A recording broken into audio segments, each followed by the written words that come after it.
Bonsoir. Merci beaucoup d'être avec nous. Je le rappelle, vous êtes le cofondateur de l'application Carlo. Alors déjà, pour débuter, est-ce que vous pouvez nous expliquer son fonctionnement ? Oui, bon, tout d'abord, merci de nous avoir invités. Et alors, Carlo, c'est une application mobile de paiement. Les gens, ils relient leur carte de crédit, ils se présentent devant le commerçant avec l'application, ils payent via un QR code et ils reçoivent 5% de cashback qui se bloquent sur l'application où ils peuvent les accumuler et le redépenser dans les magasins partenaires de la même ville. Concrètement, Armand, cette prise en charge financière du gouvernement permet de continuer la redynamisation du commerce local.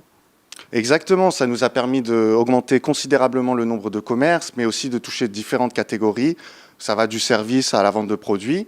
Et également, on remercie le gouvernement de nous accorder la confiance pour mener le projet à bien, mais également du soutien qu'il apporte au commerce de proximité. Alors depuis sa création en 2020, l'application a justement généré 2,2 millions d'euros de cashback dont la quasi-totalité a été redépensée par les utilisateurs. C'est un vrai succès, il faut le dire.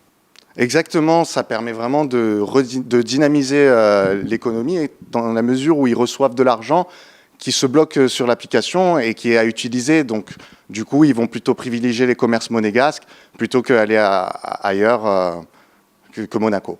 Alors concernant le volume de chiffre d'affaires que l'application génère, je crois que c'est considérable, Armand. Oui, c'est assez considérable, c'est un bon impact sur la ville, mais également aux commerçants.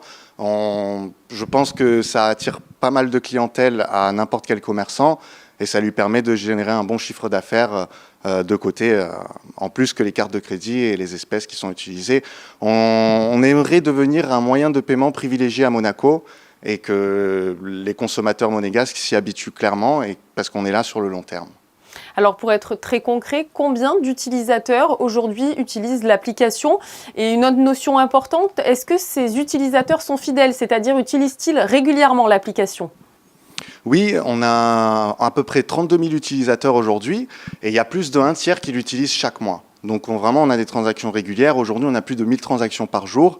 Donc c'est vraiment quelque chose ça devient une habitude de consommation chez les gens qui utilisent Carlo. Alors, il y a 426 commerces en principauté, on l'a dit, qui acceptent désormais les paiements avec Carlo. Est-ce que votre objectif à ce niveau-là est atteint ou d'autres vont encore rejoindre la plateforme ? Non, il y a encore beaucoup de commerces à récupérer. Il y a plus de 825 commerces à peu près, selon les derniers chiffres que j'ai pu voir. Et je pense que justement, on peut considérablement augmenter ce nombre de 425. Donc on continue justement à aller voir les commerçants, de faire de porte-à-porte et de leur présenter la solution et la confiance que le gouvernement nous donne avec. Merci beaucoup Armand pour ces éclaircissements. Je vous en prie, merci à vous.